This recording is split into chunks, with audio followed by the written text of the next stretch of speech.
It's been 15 years since I've been in trouble, and I'm actually charged with the same exact charges that I had 15 years ago. I can't believe, at 40 years old, here it is, I'm going back to jail again.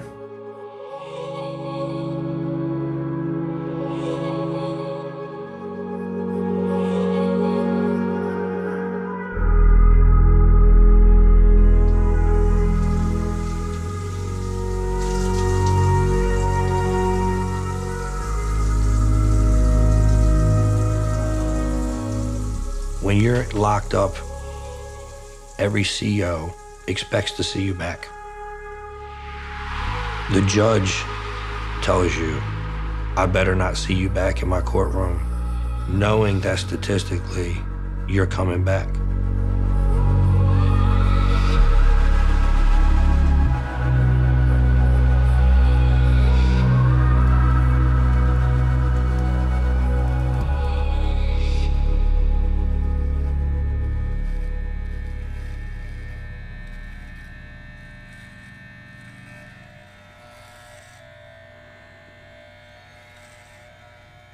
Everything that I do, everything that I am, is because of the childhood that I had.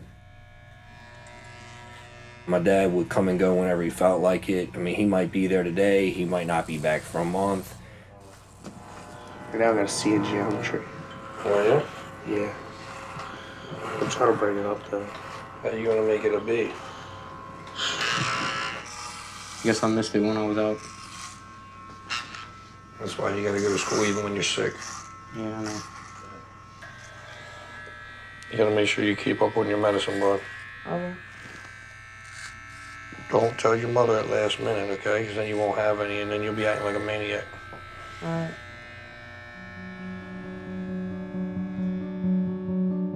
The most important thing that I teach to my children is that family is everything. There's nothing more important. Nobody can ever take your family away from you.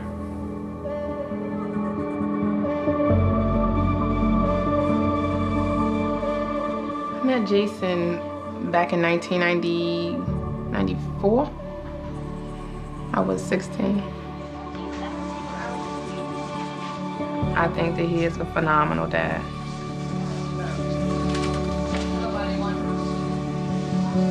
Oh my God. Right now, the kids are on point. They're on top of their schoolwork. They're getting to school, back and forth to school every day. My biggest fear is them falling behind.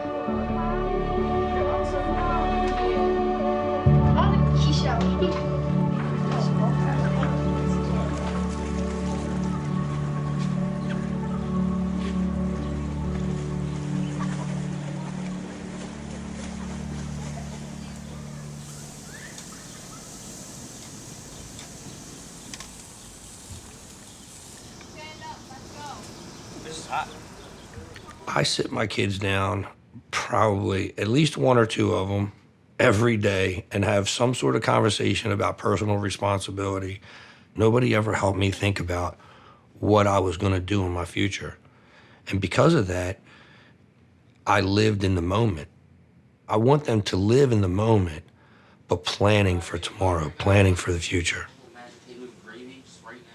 And I would die if I called home one day and one of them had the same troubles that I'm having, because I'm not here.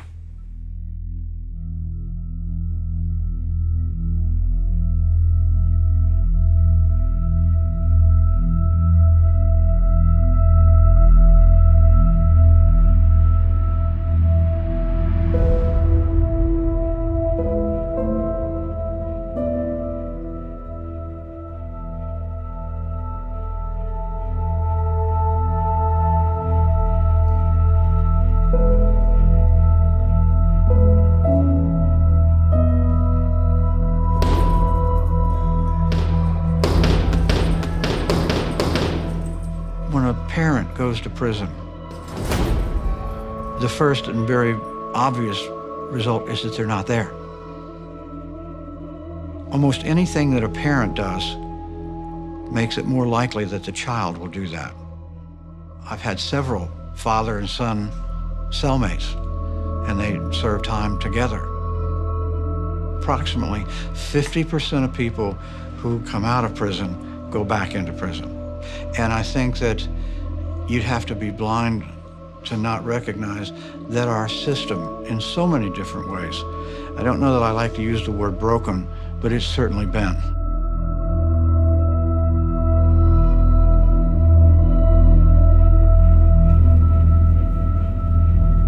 Right now, my family and I are driving to the federal courthouse in Maryland for a sentencing date. I really hope that everything that I've done in my life leading up to this will give the judge a clear picture of who I really am, not who they're going to make me out to be.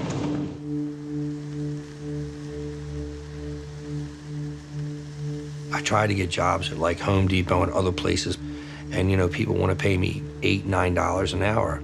I can't take care of a family on $9 an hour. One day I just decided I gotta do something. I'm not gonna let my kids be homeless. When times get tough for people, people make tough choices. I take my kids to school every day. So that morning I drop them off at school, but nobody ever comes back to get them. They took both of our vehicles. They destroyed our house. Now they have to come home to a home that's destroyed and be told that their father's in jail and they have no idea when he's coming home. So they had to clean up my mess.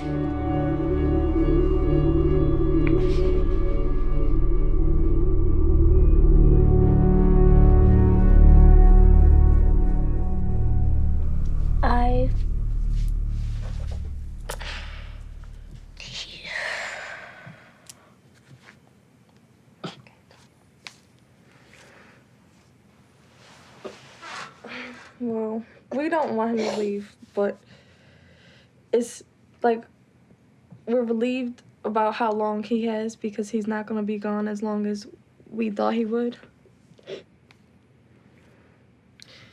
I graduate this upcoming March, and he won't be able to make it, but hopefully everybody else comes and supports me. And I know he's gonna be proud of me.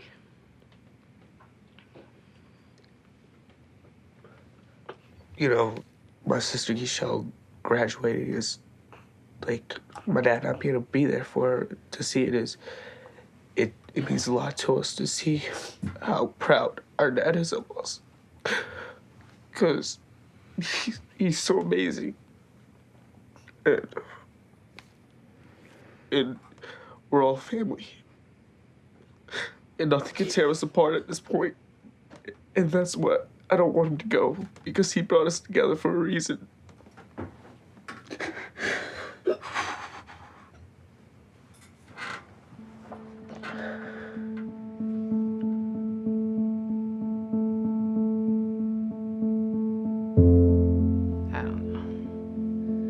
I don't know what's gonna happen with them. I'm not capable of supporting 5 children when he goes away. It worries me a lot.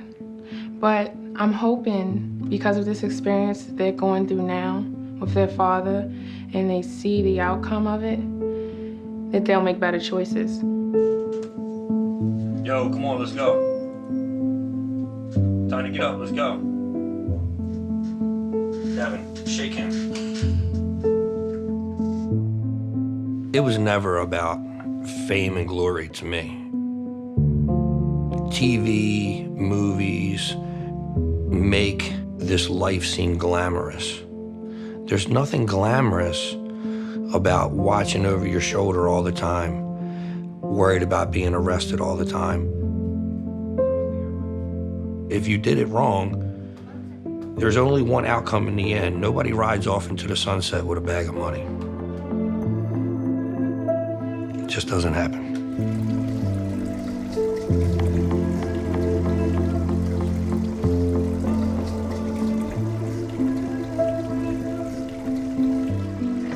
make sure that the water stays on those. See how the gray things are there? Yeah.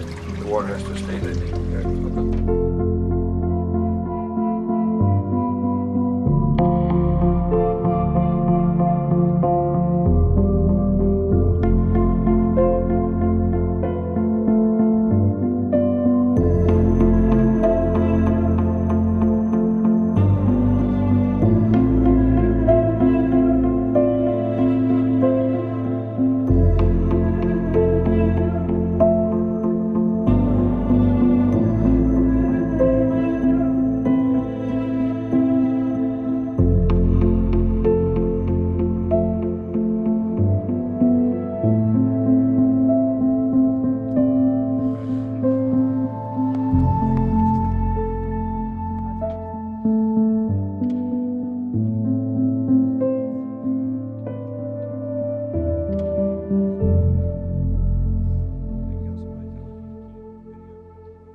I was released in February of 2015. I've always pretty much been self-employed, so I've been lucky enough that I have people that believe in me and give me opportunities, because I know that if I have to write a resume and go for a job interview, I'm not getting it. I like working, so idle time in jail is not for me. But I really can never truly be happy until I know my kids are okay. I could just tell everything was so different. Within a short period of time, people were getting kicked out of school and their grades were just dropping. It just got progressively worse.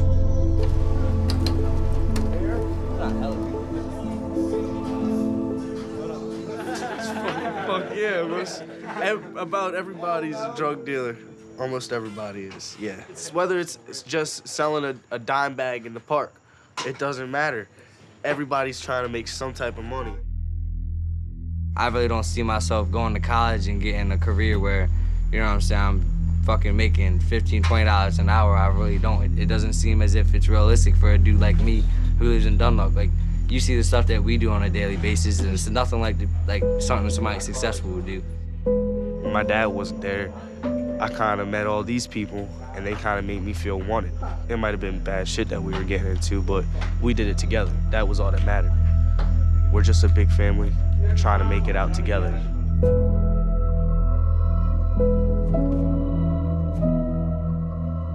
I'm scared for my kids' future because the road that they're on right now is going to put them dead or in prison.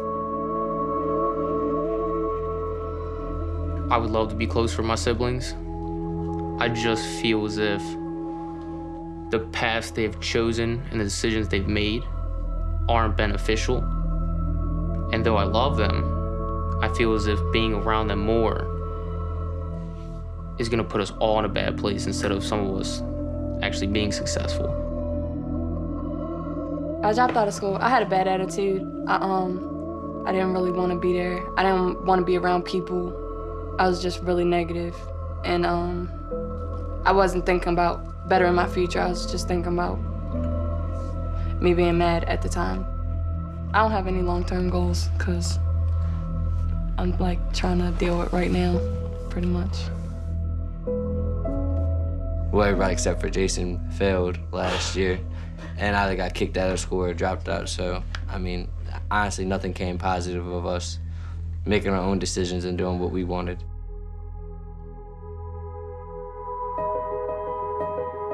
I tell you, when they say you reap what you sow, that's my life right now. I don't know whose lives I've hurt by selling them drugs, but now I'm on the other side watching my family go through what maybe they see their family went through. I don't wish that upon anybody. Worrying about your kids, it takes all the joy out of everything else. You know, people say you gotta let them learn the hard way. The hard way is prison or death. How's that an option? How do you let your kid learn the hard way? And I can't imagine losing any of my kids to these streets. I hope there's enough time left to fix it. I can tell you, I'll never give up. I'll never accept my kids being anything but great. And I tell them all the time, you don't measure success with money. You measure success with happiness. Are you happy doing what you're doing? If you can take care of your family and you're proud of what you do, then you're successful.